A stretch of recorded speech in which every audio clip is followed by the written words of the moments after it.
negative thought is equivalent to a pen. Sorry, a feather. How many feathers we need to counteract a negative thought? So, we need to accumulate positive thoughts, be more kind, thankful.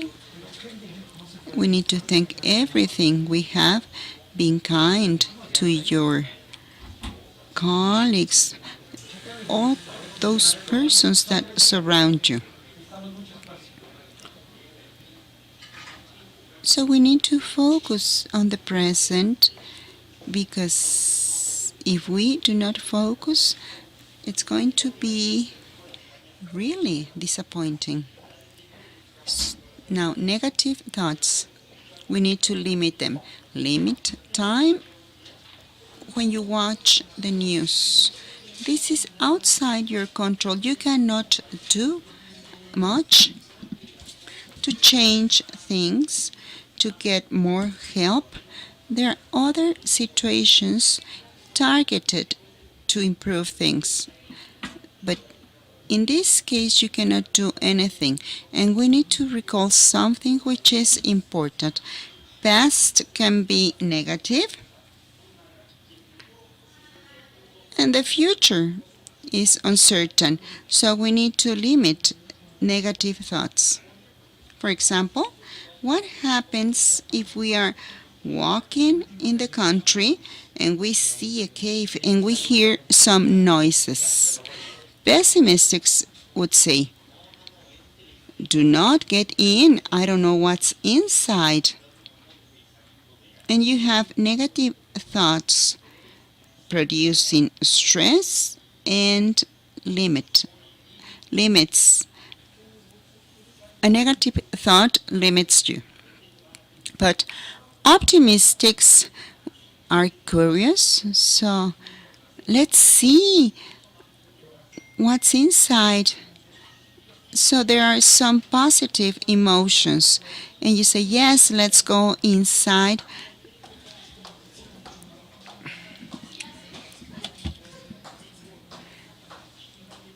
So you start having positive thoughts, and you are going to see things that you would have missed if you don't get in. When you are by yourself, you can make a lot of decisions. On April the 7th, I started with my retirement pension. Then I had to lay off 8 employees. I didn't have any customer in August 19, and then on September the 30th, we had to close the business because there was not a single customer. But all these positive thoughts led us to September the 30th. Right now, what am I doing? Well, I teach, I give classes, and the business is growing. I have a new student every week, and I have 4 groups now. So that positive thought has allowed me to continue. Now, you know that I always share the gospel of yesterday. It reads, back then, Jesus spoke in parables to the priests and the elder, and he said, the heaven is similar to a king that celebrated the wedding of his son. He sent his servants to notify all the attendees about the wedding, but they didn't want to go. You buy everything, the attire, and no one wants to go. So he sent again his servants. I have prepared a banquet. I have killed cows It was a sacrifice for God, a lamb. He was a very wealthy person.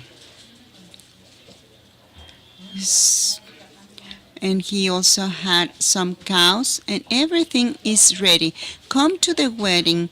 The guests didn't pay attention. One of them went to his territory, their businesses, and the rest killed the servants. Instead of going to this wedding, they preferred to stay complaining about the crisis, confinement. They hit the person. Look how the situation is. This cannot be. And they started having this.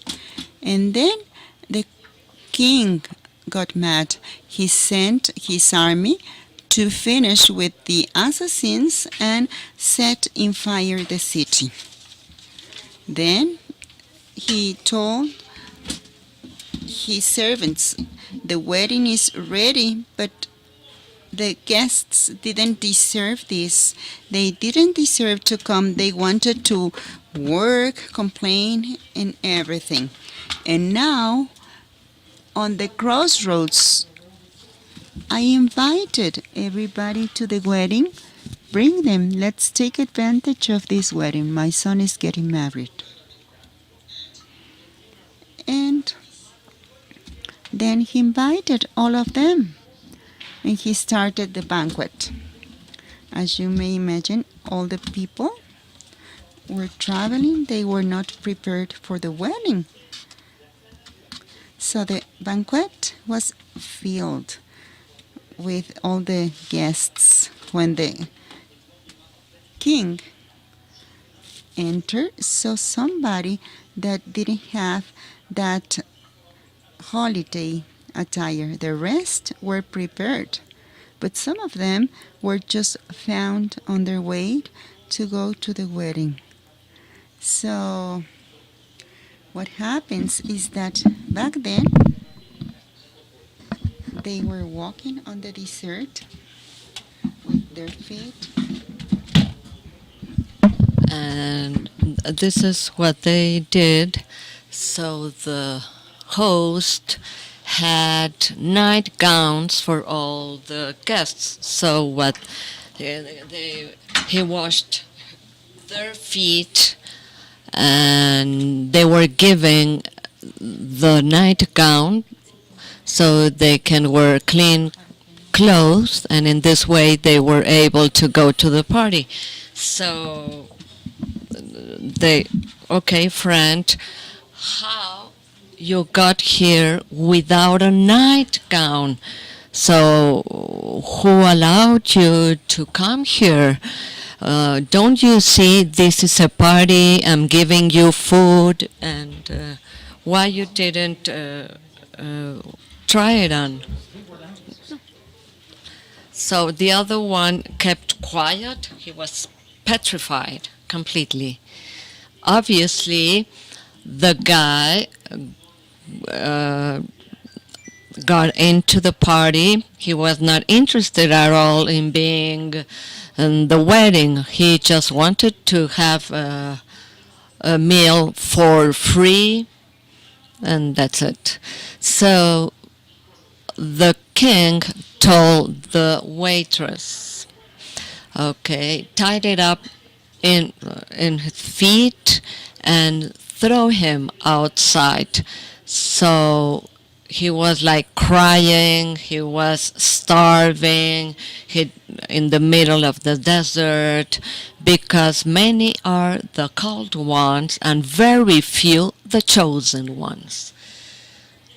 So what they are trying to tell us, we are now in a very difficult stage in our lives. There we are hopeless, and all the businesses are doing pretty bad. and some presidents or governors, heads of state are not taking the actions that we want them to take. It could be like the most appropriate ones. There are countries that they are not doing okay economically wise, and also because of the pandemic, many loved ones have died. We are full of fear and we are paralyzed. However, life goes on, and the most beautiful thing that we have is life. And life is a party. It is a reason to be happy. Just because of the fact that we are locked down, this shouldn't prevent us from talking with our relatives or the person we lived with, or to have a banquet made by ourselves. So it is like I became the cook at home, and I have some people that I love, my wife, my kids, that eat everything I cook for them. This is our call. We have to enjoy what we have. We need to love what we have. We because we're not supposed to be longing for the things we cannot have. And the lockdown that will be like, I don't know how for how long, probably one more year we will be locked down. If not, then 2 years.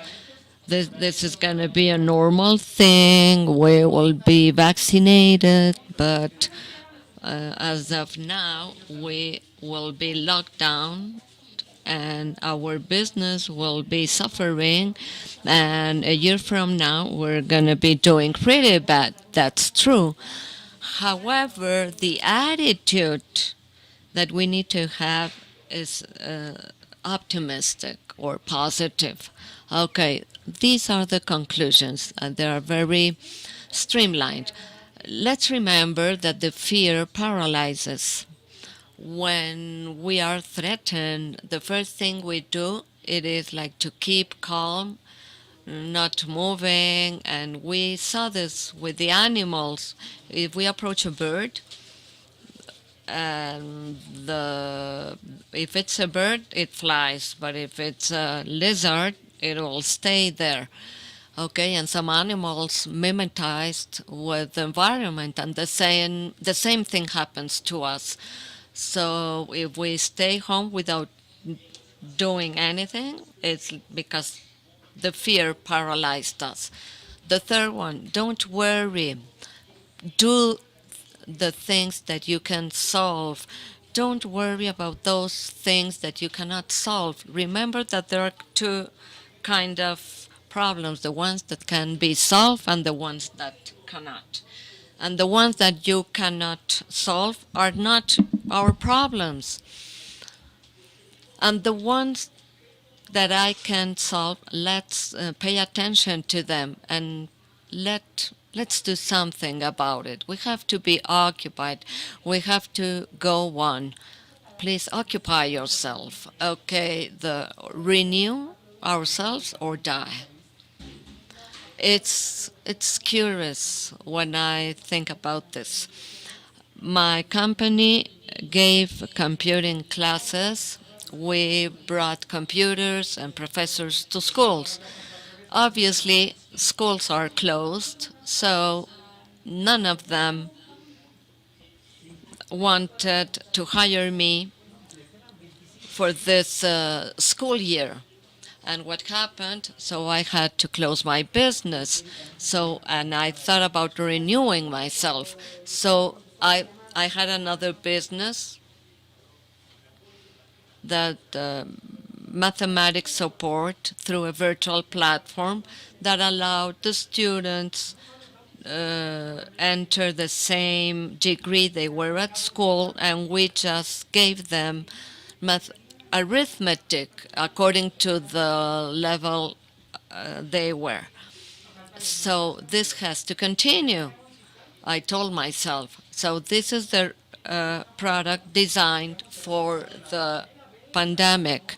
So and any no parents were willing to invest a little bit of amount of money paying an annual tuition so their kids would not be far behind when it comes to arithmetic. Okay, so what happened?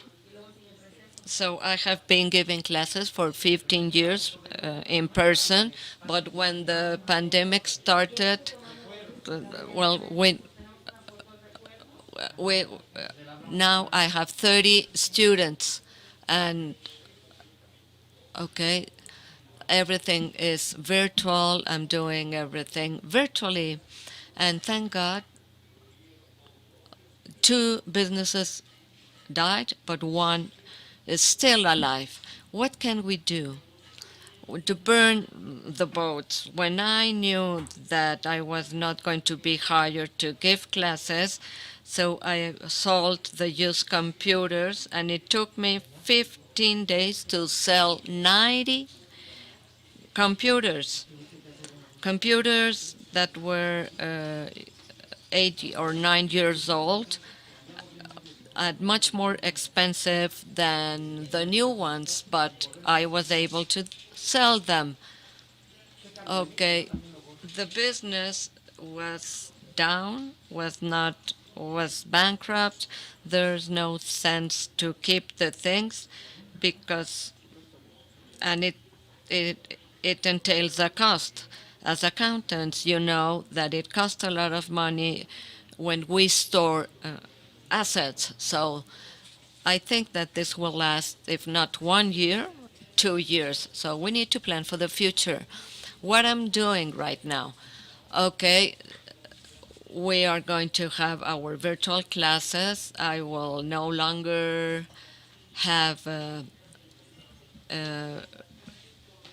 classes in person, so I will give everything that I can do to improve my classes by being innovative, but by never losing hope. If we lose hope, we're going to die, and we're going to die in life.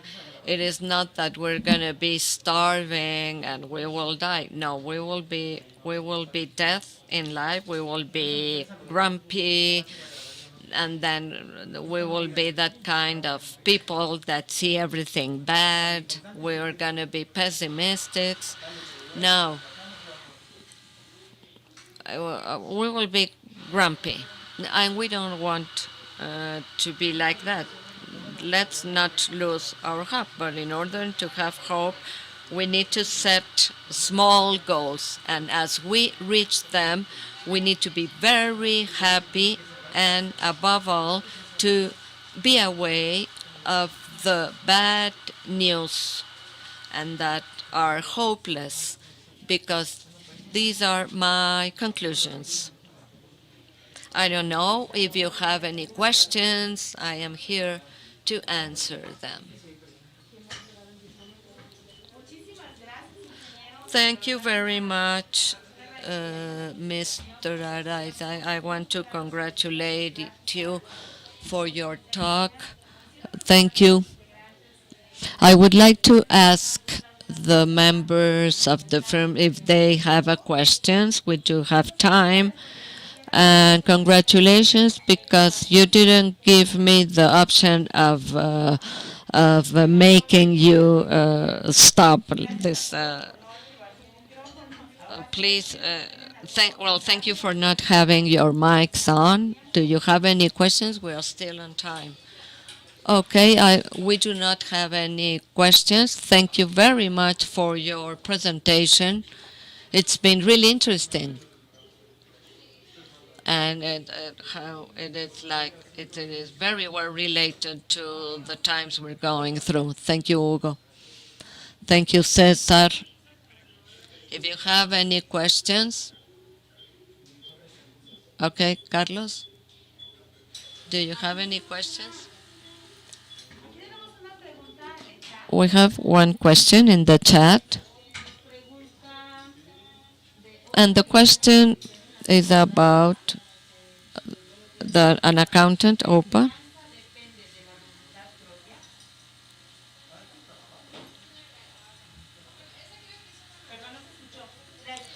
Uh, so the hope depends on the own will. This is a question from accountant Horta Berta.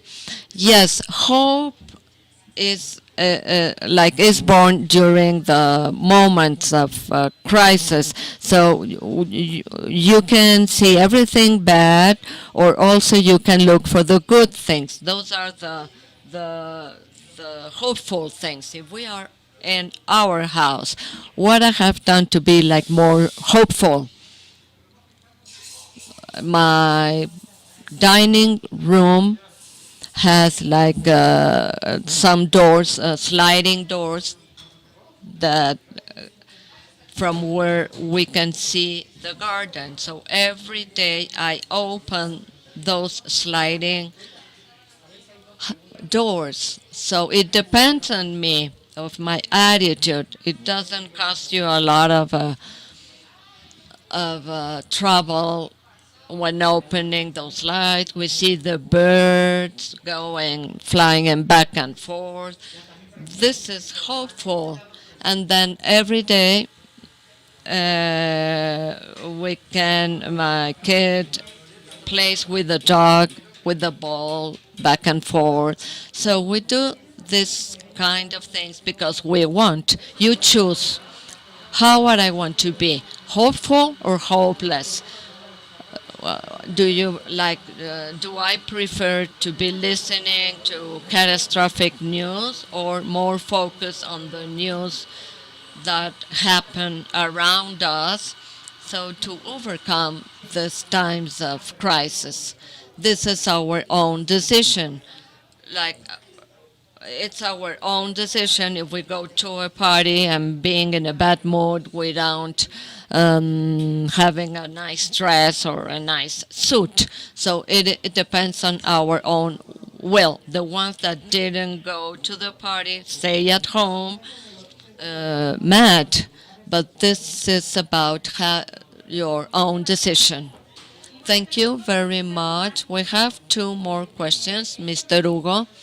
Hector Ruiz, the negative thoughts are more intense than the positive ones.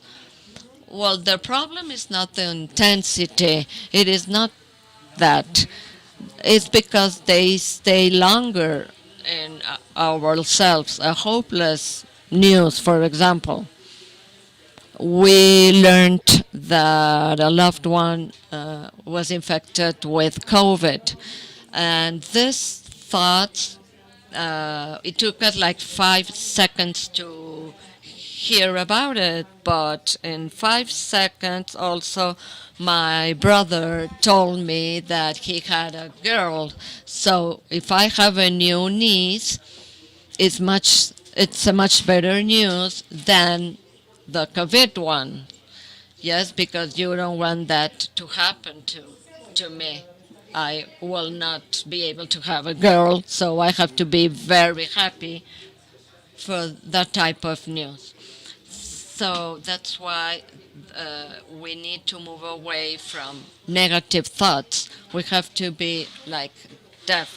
So what it turns out that someone got drunk,